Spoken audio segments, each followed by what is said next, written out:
नमस्कार, स्वागत है आप सभी का आपके अपने YouTube channel the PCM vision में।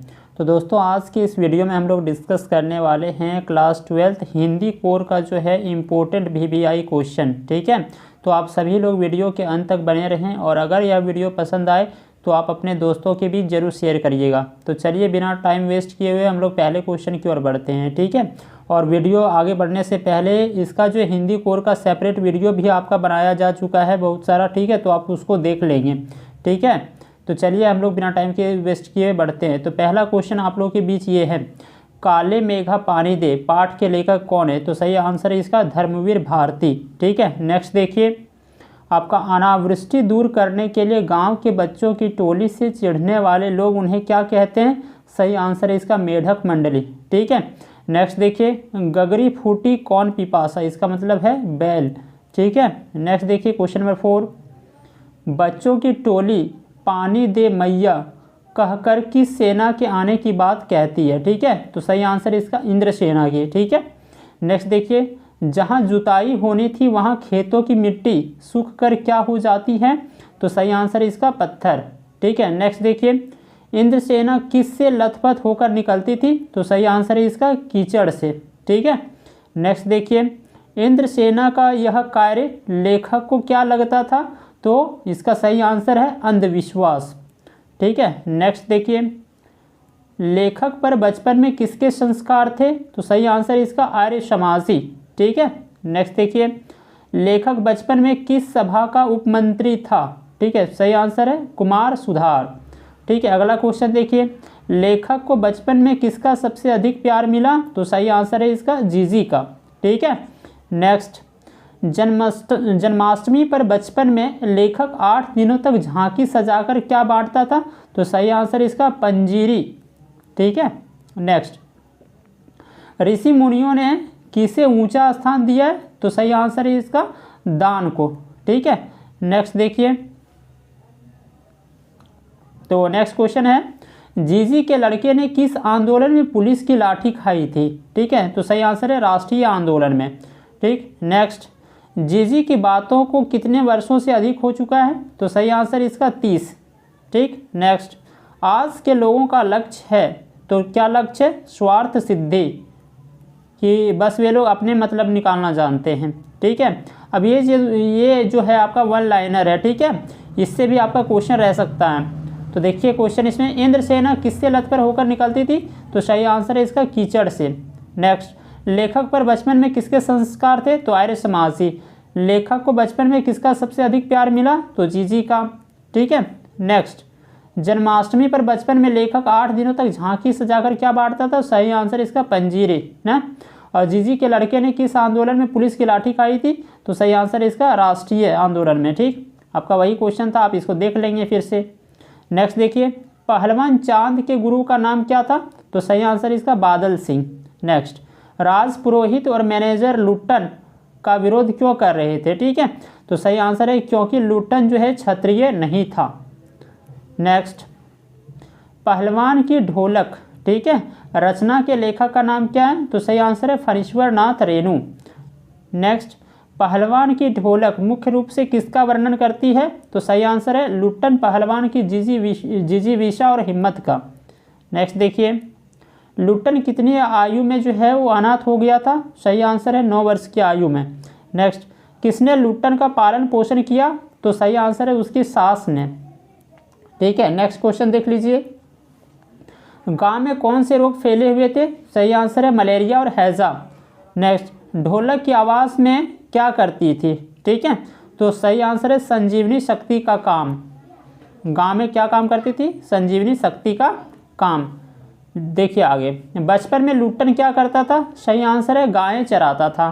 ठीक है, नेक्स्ट, लुट्टन ने किस पहलवान को हराया था? तो चांद सिंह को हराया हुआ था। नेक्स्ट देखिए, लुट्टन ने चांद सिंह को कहाँ के दंगल में हराया था? तो सही आंसर है श्यामनगर के दंगल में हराया हुआ था। ठीक है, आगे देख लीजिए, लुट्टन ने किसकी अनुमति पाकर चांद से कुश्ती लड़ी थी? सही आंसर है राजा साहेब की। ठीक है, नेक्स्ट देखिए, लुट्टन ने किसकी प्रेरणा से कुश्ती में विजय प्राप्त करी थी? तो ढोलक की। ठीक, नेक्स्ट, राजा साहेब का नाम क्या चीज़ था? तो श्यामानंद था। ठीक है, अब आगे जो देखिए ये आपका बहुविकल्पीय प्रश्न यहाँ भी है, सिख बीबी को देखकर सफ़िया हैरान क्यों रह गई? सही आंसर है क्योंकि वह उसकी माँ के जैसी दिखती थी, इसीलिए। ठीक है, आगे सफ़िया के बारे में घर की बहू ने क्या बताया? तो सही आंसर है कि वह जो है एक मुसलमान है। ठीक है, नेक्स्ट, सिख बीबी सफ़िया के पास आकर क्यों बैठ गई? सही आंसर है लाहौर का नाम सुनकर। आगे सिख बीबी ने लाहौर की क्या विशेषता बताई? तो ये सभी कि वहाँ के लोग जिंदा दिल होते हैं, वहाँ का खाना बहुत बढ़िया होता है, वहाँ के लोग घूमने के शौकीन होते हैं। ठीक है, आगे देखिए, सफ़िया कई सालों से किससे नहीं मिल पाई थी? तो अपने भाई से नहीं मिल पाई थी वह। ठीक है, आगे सफ़िया के मन में किस प्रकार का द्वंद्व चल रहा था? सही आंसर है नमक की पुड़िया कस्टम अधिकारी के सामने रखने ना रखने का। ठीक है, आगे देखिए, नमक को किस फल की टोकरी में छिपाने की बात कही गई थी? तो कोनू की टोकरी में। ठीक है, कानू। ठीक है, जो भी होगा आपका आंसर ये ऑप्शन। ठीक है, आगे देखिए, सिख बीबी ने सफ़िया से कौन सी इच्छा व्यक्त की थी? तो लाहौर का नमक लाने की। ठीक है, आगे देखिए, सफ़िया को ठंडी ओस का अनुभव क्यों हुआ? तो सही आंसर है रसीले ठंडे किनुओं पर हाथ पकड़ने से। ठीक है, आगे देखिए, सफ़िया के दोस्त ने हिंदुस्तान पाकिस्तान की एकता की मेवा किसे कहा था? तो सही आंसर है इसका कीनू को। ठीक है, आगे देखिए, सफ़िया उपहार के रूप में अपने साथ क्या ले जा रही थी? तो सही आंसर है इसका नमक। ठीक है, आगे देख लीजिए, प्लेटफॉर्म के पास बैठी सफ़िया की नज़रें कहाँ जमी हुई थी? तो सही आंसर है किनुओं की टोकरी पर। ठीक है, आगे देखिए, सफ़िया क्या सोच रही थी? कि किनुओं की टोकरी में रखे नमक के बारे में ये सोच रही थी। ठीक है, आगे देख लीजिए, सफ़िया द्वारा नमक के बारे में बताने पर कस्टम अधिकारी ने क्या प्रतिक्रिया व्यक्त की? कि इसका जो है उन्होंने स्वयं नमक उठाकर सफ़िया के बैग में रख दिया। ठीक है, आगे देखिए, कस्टम अधिकारी के अनुसार कानून हैरान किस कारण रह जाता है? तो मोहब्बत के कारण। ठीक है, आगे देखिए, जातिवाद के पोषकों द्वारा श्रम विभाजन किसका दूसरा रूप माना जाता है? ठीक है, तो जातिवाद के पोषकों द्वारा जो है श्रम विभाजन किसका दूसरा रूप माना जाता है? तो जाति प्रथा का। ठीक है, आगे देखिए, कौन सा समाज जो है कार्यकुशलता के लिए श्रम विभाजन को आवश्यक मानता है? तो सभ्य आधुनिक समाज जो है। ठीक है, आगे, भारत की जाति प्रथा की क्या विशेषता बताई गई है? तो इसका सही आंसर है दोनों। यह श्रमिकों का स्वाभाविक विभाजन करती है और विभाजित विभिन्न वर्गों को एक दूसरे को ऊंच नीच बताना, ये दोनों जो है वो सही होगा। आगे देखिए, विडंबना शब्द से क्या अभिप्राय है? तो विडंबना शब्द का मतलब क्या है? उपहास। ठीक है, आगे क्वेश्चन देखिए, कोई भी सभ्य समाज क्या नहीं करता? ठीक है, तो कोई भी सभ्य समाज जो है श्रमिकों का विभिन्न श्रेणियों में अस्वाभाविक विभाजन नहीं करता है। ठीक है, नेक्स्ट, जाति प्रथा में लेखक ने क्या दोष देखा है? तो जाति प्रथा में जो लेखक ने है वो सभी दोष देखे हुए। कौन कौन सा? जाति प्रथा जन्म से ही पैसा तय कर देती है, जीवन भर मनुष्य को एक पेशे में बांध देती है और पेशा अनुपयुक्त या अपर्याप्त होने पर मनुष्य को भूखे मरना पड़ता है। ठीक है, आगे देखिए, मनुष्य को अपना पेशा बदलने की आवश्यकता किस कारण पड़ती है? तो सही आंसर है उद्योग धंधों की प्रक्रिया व तकनीक में निरंतर विकास के कारण। ठीक है, आगे, पेशा बदलने की स्वतंत्रता के अभाव का क्या परिणाम होता है? जब आदमी पेशा बदल देते हैं, अपना रोजगार जो है बदल देते हैं, तो अब आदमी को क्या करना पड़ता है? मनुष्य को जो है भूखा मरना पड़ता है। ठीक है, आगे देखिए, जाति प्रथा जो है बेरोजगारी का एक प्रमुख और प्रत्यक्ष कारण कैसे है?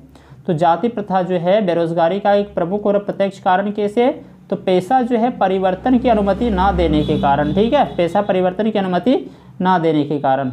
आगे देखिए, अनेक लोगों को अपनी इच्छा अनुसार पेशा चुनने की स्वतंत्रता किस कारण नहीं मिलती है? कि अपना पेशा जो है वह स्वयं चुन सकते हैं।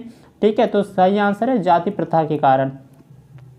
आगे देखिए, श्रम विभाजन की दृष्टि से जाति प्रथा दोषपूर्ण क्यों है? क्योंकि इसने जो है व्यक्तिगत रुचियों को ध्यान में न रखने का कारण है ये, इसीलिए। आगे, कार्य निर्धारित होने का क्या दुष्परिणाम होता है? तो सभी, जैसे कार्य के प्रति दुर्भावना हो गया, कार्य कुशलता का अभाव हो गया, कार्य अरुचि के साथ करना। ठीक है, अगर कहीं पे अधिकतर दिखे तो अधिकतर जो है उपरोक्त सभी आंसर ही सही होता है। ठीक है, तो आप उस तरह से कर सकते हैं। नेक्स्ट देखिए, कार्यकुशलता बढ़ाने के लिए क्या आवश्यक है। कार्यकुशलता बढ़ाने के लिए जो है रुचि के अनुसार काम करने का अवसर प्रदान करना। ठीक है, आगे देखिए, लेखक श्रम के क्षेत्र में सबसे बड़ी समस्या किसे मानता है, तो सही आंसर है स्वेच्छानुसार काम ना मिलने को। ठीक है, आगे देखिए, आर्थिक पहलू से जाति प्रथा क्यों हानिकारक है, तो सही आंसर है मनुष्य की रुचि एवं आत्मशक्ति को कम करने के कारण। ठीक है, आगे देखिए, जूझ कहानी में आनंदा जब पहले दिन पाठशाला गया, ठीक है, तो उसकी क्या प्रतिक्रिया थी। ठीक है, उसकी खुशी का ठिकाना ना रहा। ठीक है, आगे देखिए, आनंदा और उसकी माँ ने दत्ताजी राव के पास जाने की क्यों सोची। जूझ कहानी के आधार पर सटीक विकल्प चुनना, ताकि वे लेखक को पाठशाला भेजने के लिए जो है दादा को समझाकर राजी कर सके, इसीलिए। ठीक है, आगे देखिए, जूझ कहानी में लेखक के दादा के चरित्र की क्या विशेषता है। ठीक है, तो इसका सही आंसर है वे राव साहब का सम्मान करते हैं। ठीक है, आगे देखिए, जूझ का लेखक खेती का काम क्यों नहीं करना चाहता है, तो सही आंसर है वह इस सत्य को जान गया था कि खेती से जीवन भर कुछ हाथ नहीं आएगा, इसीलिए। ठीक है, आगे देखिए, जूझ कहानी में आनंदा के पिता, ठीक है, किस बात से नाराज़ होते हैं, तो पढ़ाई करने की बात से। ठीक है, कि वो आनंदा को जो है पढ़ाई करने से रोकते हैं, इसके लिए। आगे देखिए, जूझ कहानी के लेखक की बुद्धिमत्ता का प्रमाण किस बात से मिलता है, तो माँ को समझाने की बात से, राव साहब को विश्वास दिलाने की बात से, पिता को वैध करने की बात से, सभी जो है इसका सही आंसर होगा। आगे देखिए, लेखक को ना चाहते हुए भी खेती का काम क्यों करना पड़ता है। जूझ कहानी के आधार पर सही विकल्प चुनना है। ठीक है, तो सही आंसर इसका उनके जीवन में आर्थिक समस्या है, इसीलिए। आगे देखिए, जूझ कहानी में पिता द्वारा स्वयं खेती ना करके अपने बेटी से खेती का काम करवाना किस ओर संकेत करता है, कि पिता के आलसी और कामचोर रूप को दर्शाता है। ठीक है, आगे, जूझ कहानी के आधार पर बताइए कि आनंदा को गणित कैसे समझ आने लगा था। ठीक है, तो इसका सही आंसर है मन की एकाग्रता से। आगे, जूझ कहानी में आनंदा के मास्टर जो हैं सौंद लगेकर ने किस पर कविता लिखी थी, तो सही आंसर है मालती लता की सुंदरता पर। ठीक है, आगे देखिए, जूझ कहानी के माध्यम से किसके संघर्ष को अभिव्यक्ति प्रदान की गई है, तो सही आंसर है आनंदा के जीवन के संघर्ष की। ठीक है, आगे जो है, जूझ कहानी में आनंदा ने किस विषय पर कविता लिखना आरंभ किया था, तो सही आंसर है गांव, खेती और आसपास के दृश्य पर। ठीक है, आगे देखिए, जूझ कहानी में आनंदा के उच्च स्तर का कवि तक का सफ़र किस बात का प्रमाण है, तो उसके परिश्रम व लगनशीलता की प्रवृत्ति का।